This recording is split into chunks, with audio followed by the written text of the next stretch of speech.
నమస్తే మిత్రులారా, నేను మీ శ్రీనివాస్ చౌహాన్ అడ్వకేట్. మిత్రులారా, ఎవరైనా ఒక సివిల్ కేసు ఫైల్ చేస్తే కేసు విచారణలో ఉన్న క్రమంలో కేసు వేసిన వ్యక్తి కనుక మరణిస్తే ఆ కేసు అక్కడితో రద్దవుతుందా, లేకపోతే కేసు కొనసాగించడానికి అవకాశం ఉంటుందా? సో మిత్రులారా, మన దేశంలో సివిల్ ప్రొసీజర్ కోడ్ సిపిసి అనే చట్టం అమల్లో ఉన్నది.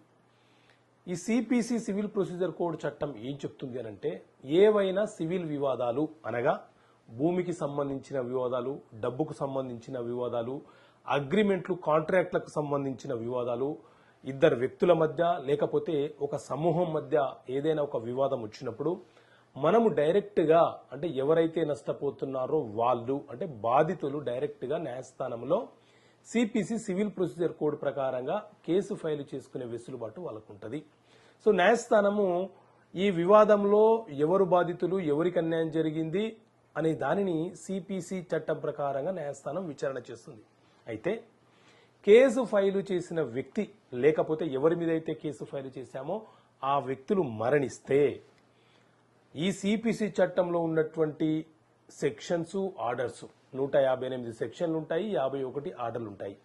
అందులోని ఆర్డర్ 22 రూల్ 3 ఏం చెప్తుంది అంటే, కేసు వేసినటువంటి వాది కేసు నడుస్తున్న క్రమంలో మరణిస్తే అతని యొక్క వారసులు ఎవరైతే ఉన్నారో వాళ్ళు ఆ కేసులో భాగస్థులుగా చేరి పార్టీలుగా చేరి కేసుని ముందుకు నడిపించవచ్చు. 30 రోజుల లోపు చనిపోయిన వ్యక్తి చనిపోయినప్పటి నుంచి 30 రోజుల లోపు అతని యొక్క వారసులు ఆ కేసులో పార్టీలుగా చేరాలి, లేకపోతే ఆ కేసు అబెటెడ్ అవుతుంది, రద్దవుతుంది. అదేవిధంగా ఎవరి మీద అయితే మనము కేసు వేశామో ఆ వ్యక్తి కనుక మరణిస్తే అతని వారసులు ఎవరైతే ఉన్నారో వాళ్లను కూడా చేర్చే బాధ్యత కేసు వేసినటువంటి వ్యక్తి మీదనే ఉంటుంది, లేకపోతే కేసు రద్దు అయ్యే అవకాశమే ఉంటుంది.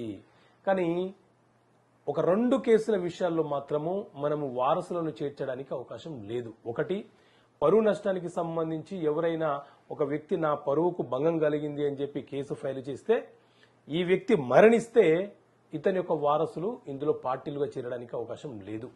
అదే విడాకులు కోరుతూ భార్య లేకపోతే భర్త ఫైల్ చేసిన క్రమంలో అటు ప్రతివాది మరణించినా లేకపోతే కేసు వేసినటువంటి భాగస్వామి మరణించినా వీరి తరపున వారసులు ఆ విడాకుల కేసును కొనసాగించడానికి అవకాశం ఉండదు. కాబట్టి వాళ్ళు కూడా పార్టీలుగా చేరడానికి అవకాశం లేదు. అక్కడితో ఆ కేసు ముగిసిపోయినట్లే.